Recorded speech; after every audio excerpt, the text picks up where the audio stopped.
हाय, कसे आहेत? एकदम खास ना? खास असायलाच पाहिजे. जोपर्यंत तुम्ही स्वतःला खास असे मानणार नाही, दुसरा व्यक्ती खास मानेल तुम्हाला, पण त्याच्या मूडनुसार. त्याच्यामुळे तुम्ही स्वतःला खास मानलंच पाहिजे. तर आजचा खूप खास टॉपिक आहे. तो माझ्या म्हणजे 2-3 दिवसापूर्वी माझ्या माइंडमध्ये आला म्हटलं ह्याविषयी मी बोलणार आहे. पण मधली खूप अशी दुसरी कामं झाली. त्याच्यात म्हटलं नाही, आज आपण बोललं पाहिजे. तर आजचा टॉपिक काय आहे माहिती आहे? हां, म्हणजे जे करियर करतात त्यांच्यासाठी आहे. म्हणजे जे बिझनेस करतात ना, त्यांच्यासाठी हा एक्सपिरियन्सवाला आहे. म्हणजेच कसं माहिती आहे का, आपण सोनाराच्या इथं जातो आणि त्यांनी जर कान टोचले, तर काय होतं, कान आपले एवढे दुखत नाही, बरोबर? आणि आपण जे खाली जे देवस्थान आहेत देवळाचे, तिथे जाऊन ते देव पावन होतात, ही मान्यता कमी आपल्या मनात असते धारणा. जे उंचावर टेकडीवर देवांचे स्थान आहेत का, जिथे-जिथे त्यांनी असे उंच-उंच डोंगरावर आहेत का, तिथले जे देव आहेत, ते प्रसन्न होतात, बरोबर का? ही आपली जी मनात धारणा आहे, ही बरोबर आहे का? तुम्ही असा विचार करा, हां, हे बरोबर. का बरं असं होतं? त्याच्या मागचं लॉजिक काय आहे? त्याचं मागचं लॉजिक माहिती आहे का? आता देव आणि सोनार ह्याचा टॉपिक मी का दिला? कारण जे बिझनेस वुमन आहेत, जे बिझनेसमॅन आहेत, त्यांच्या म्हणजे खूप साऱ्यांचं असं बोलणं झाल्याच्यानंतर कळलं, म्हणजे लांब कशाला, आता त्या दिवशी मी डॉक्टरांचा इंटरव्ह्यू घेतला ना, तर मी असंच बोलता-बोलता सहज म्हटलं, की "सर, आता बघा, तुम्ही एवढे 1,00,000 पेशंट तर ह्या मधमाशीच्या चावाने किंवा तिच्या त्या थेरपीने तुम्ही पेशंट इतके चांगले केले आणि ते तुमच्यावर खुश पण आहेत." म्हणजे त्यांनी मला एवढे सगळे फोटो दाखवले, की जे आमदार, खासदार असे जे मोठे-मोठे व्यक्ती आहेत ना, ते सुद्धा त्यांच्याकडे येऊन थेरपी करतात. त्याच्यामुळे डॉक्टर म्हणजे बेस्टच ना. ते म्हटले, "डॉक्टर, तुम्ही खरं सांगा," म्हटलं, "तुम्ही ही थेरपी करता, तुमचे घरचे तुमची ही थेरपी कितपत तुमच्यावर विश्वास ठेवून घेतात?" तर डॉक्टरांनी इकडे-इकडे पाहिलं, म्हटले, "नाही, नाही, नाही. घरचे म्हणतात ती थेरपी बाजूला ठेवा. इंजेक्शनाला आम्हाला इंजेक्शन घ्यायचे. तुमच्या ह्या थेरपीचा आमच्यावर काही इफेक्ट होतच नाही. म्हणजे आम्हाला छान नाही वाटणार. ते इतका मोठा त्रास आम्ही सहन करायला तयार नाही."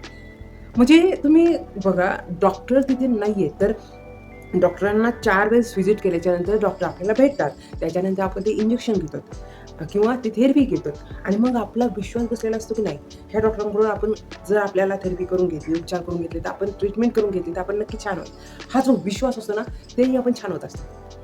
म्हणजे डॉक्टरांच्या घरचे डॉक्टरकडून जे थेरपी ती घेत नाहीत किंवा आता हे झालं डॉक्टरांचं उदाहरण. कारण असं का होतं? तर तो व्यक्ती आपण रोज पाहत असतो. त्याच्यात काय खासियत आहे, काय नाहीये, हे आपण इग्नोर करत असतो. पण तोच व्यक्ती त्याच्या घरापासून, हे माझ्या माइंडचं उत्तर आहे बरं का. त्याच्या घरापासून 1 किलोमीटर अंतरावर त्याला कोणीच, म्हणजे तो चांगला आहे किंवा त्याच्यामध्ये काहीतरी कॉन्फिडन्स लेव्हल आहे किंवा तो खूप नॉलेजेबल आहे असं समजत नाही. किती? घरापासून 1 किलोमीटर अंतरापर्यंत त्या व्यक्तीला कोणी असं आहे बाबा ह्याच्यापासून आपण काही घेतलं किंवा काही केलं तर तो खासच करतो असं नाही वाटत. पण ते 1 किलोमीटर अंतर संपलं ना, त्याच्यानंतर जे काही व्यक्तीची आयडेंटिटी ती सगळे ओळखतात. तो व्यक्ती सगळ्यांच्या नजरेत स्मार्ट असतो. तो व्यक्ती सगळ्यांच्या नजरेत हुशार असतो. म्हणजे हे सायंटिफिकली मला असं वाटतं, की हे ट्रू वालं आहे. आता हे झालं सरांचं. सोनारांच्या इथे एकदा असंच बोलता-बोलता झालं होतं, की "ताई, आता माझ्याकडे क्लायंटच येतात." म्हटलं, "ताई, आम्ही तुमच्या दुकानात येऊन आमचे कान टोचून घेतो किंवा आम्हाला सरांकडून कान टोचून घेतलं, की असं दुखत नाही." तर त्या काय म्हटल्या माहिती आहे? म्हटल्या, "आम्ही घरच्याकडून कान टोचून नाही घेत. आम्हाला त्यांच्यावर विश्वासच नाही वाटत. आम्ही दुसऱ्याकडून कान टोचून घेतो." म्हणजे मला हे सांगायचंय, जो व्यक्ती खूप खास असतो ना, तो घरात नसतो. तो घरात साधा सिंपलच असतो. तो बाहेर खास असतो, दुसऱ्यांच्या नजरेत खास असतो. आता माझ्या स्वतःचं उदाहरण द्यायचं म्हटलं, म्हणजे म्हणून मी अगोदर सांगितलं होतं, जो उंचावरचा जे टेम्पल आहे ना, तिथलाच देव प्रसन्न का वाटतो? त्याच्यामागचं हे लॉजिक आहे. जे सहजासहजी जवळ असतात, त्यांचं आपल्याला इतकं इम्पोर्टंट नाही वाटत. आता बघा, माझं उदाहरण असं आहे, की मी दरवेळेस बोलताना तुम्हाला म्हणत असते, की हे जे पार्लर आहे, ते खूप जणी ओळखतात, खूप लांबून माझ्याकडे क्लायंट येतात, खूप फेमस आहे, असं मी म्हणत असते. गंमत सांगू का? आमचे रिलेटिव्हज, आमचे जवळचे, आमचे घरचे माझ्याकडे नाही आहेत. ते म्हणतात, की असं नाही वाटत, की तू काही खास करत असेल. असं वाटतं, की तू रोजचीच घरातली आहे. तुला काही एवढं नॉलेज नाही. असं डायरेक्ट घरातले म्हणतात. असं तुमच्याबरोबर पण घडत असेल, तर नक्कीच मला कमेंट करून सांगा बरं का, की आपण जे काही नॉलेजेबल आहेत, जे काही स्मार्ट आहोत, जे काही आपल्याला एक्सपिरियन्स आहे, ते जे घरातले असतात ना, त्यांना आपण दिसतच नाहीत. आपल्या जवळच्या रिलेटिव्हजला आपल्यातले ते क्वालिटीच नाही दिसत. म्हणजे हा माझ्या डोक्यात 2-4 दिवसापूर्वी प्रश्न आला होता, की मी अशा माझ्या बऱ्याच मैत्रिणी ज्या बिझनेस वुमन आहेत, त्यांना पण असंच मी विचारलं होतं, की "ताई तुम्ही एवढ्या हुशार आहेत, एवढ्या खास आहेत." म्हणजे माझ्याकडे सुद्धा क्लायंट येतात ना, कॉलच करून येतं, की तुम्ही ऐन टाईमाला नसेल किंवा तुम्ही बिझी असाल, मग आमचं तुमचं बोलणं होणार नाही. तुमच्याकडे आलं की आम्हाला खूप भारी वाटतं. असं मला कमेंट क्लायंटच्या. पण घरी असं म्हणतात, की असं काही वाटत नाही तुझ्यात खास क्वालिटी असं. तर ज्या वुमनला मी विचारलं माझ्या फ्रेंडला, की "ताई तुमचा एक्सपिरियन्स सांगा." तर त्या डायरेक्ट म्हटल्या, "अहो, घरच्यांचं काय घेऊन बसता." घरच्यांना कधी कधी त्या गोष्टीचं आपलं खासियत वाटतच नाही. त्याच्यामुळे मी तरी नाराज नाही राहत, अशी माझी फ्रेंड म्हटली. "मी तर घरच्यांवरती नाराज नाही राहत. कारण त्यांना असं वाटतच नाही आपल्यात काय खासियत. त्याच्यामुळे नाराज नाही राहायचं. आपलं जे ठिकाण आहे, आपली जी प्लेस आहे, तिथे आपण काय क्वालिटी आहे, ही बाकीच्यांना माहिती आहे ना, बास तेवढंच."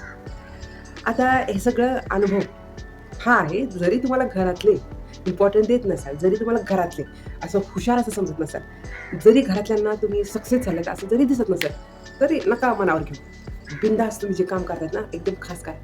तुम्हाला बाहेर तर सगळे ओळखतायत ना, मग काय पाहिजे तुम्हाला? आता लास्टला उदाहरण राहिलं टेम्पलचं, की आता मी ज्यावेळेस असं आम्ही म्हणजे बोलतो, बसतो त्यावेळेस असं विचारलं होतं, तर "ताई ट्रिप कुठे आहे? काय?" कारण माझ्या 1-2 मैत्रिणीला खूप आवड आहे. बाहेर दर महिन्याला कशी ट्रिप काढता येईल हे तिचं असतं. बचत गटामुळे तिचं ते खूप ती त्याच्यातच असते ॲक्टिव्ह.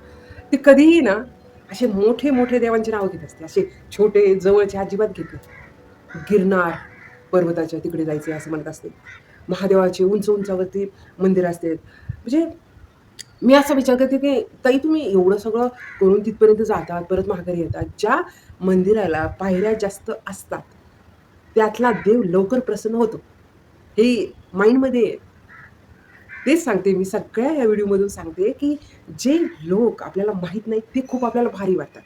आणि जे आपल्या जवळचे आहेत, जे आपल्यामध्येच घडलेत, त्यांना आपण इम्पॉर्टन्स देत नाही. हे तुमच्याबरोबर पण घडत असेल ना? नक्कीच मला सांगा बरं का आवर्जून. यात खूप खासियत आहे. आणि आपण नाराज नाही व्हायचं. त्याच्यामुळेच मी देवाचं उदाहरण सांगितलंय, की देव बिचारे एवढे सगळे आपल्या जवळ आहेत. आपण त्यांचं दर्शन सहज घेतो. चालता-चालता घेतो. पण जे असं उंचावर जो मंदिर आहे आणि तुम्ही एवढ्या 500, 1000 पायऱ्या चढून वर जातात ना, त्या देवाला अशी लाईन असते आणि त्या लाईनीत आपण 2 तास, 3 तास, 5 तास लाईनीत उभा पण राहतो आणि तिथे जाऊन 1 सेकंदात पाया पडतो आणि लगेच तिथली पोलीस म्हणतात, "पुढे व्हा." तर ह्या सगळ्या व्हिडिओ थ्रू सांगतेय, की तुम्ही जेवढं बाहेरच्यांना इम्पॉर्टन्स देतायत ना, तेवढं थोडं घरच्यांकडे लक्ष द्या. तुम्ही जेवढे उंचावरच्या देवाकडे इम्पॉर्टन्स देतात ना, तेवढे जवळच्या आसपास आहेत ना, तिथे जाऊन सुद्धा तुम्ही पाया पडू शकता. तरी तरी तुमच्यावर देव खुश राहील आणि तुमच्या सगळ्या मनोकामना पूर्ण होतील. तर वेळात वेळ काढून तुम्ही माझा व्हिडिओ पाहिला त्याच्याबद्दल खूप सारे मनापासून आभार. आणि जर तुमच्याबरोबर असं काही घडलं असेल, तर नक्कीच कमेंट करून सांगा. आणि व्हिडिओ जर आवडला तर नक्कीच लाईक करा. थँक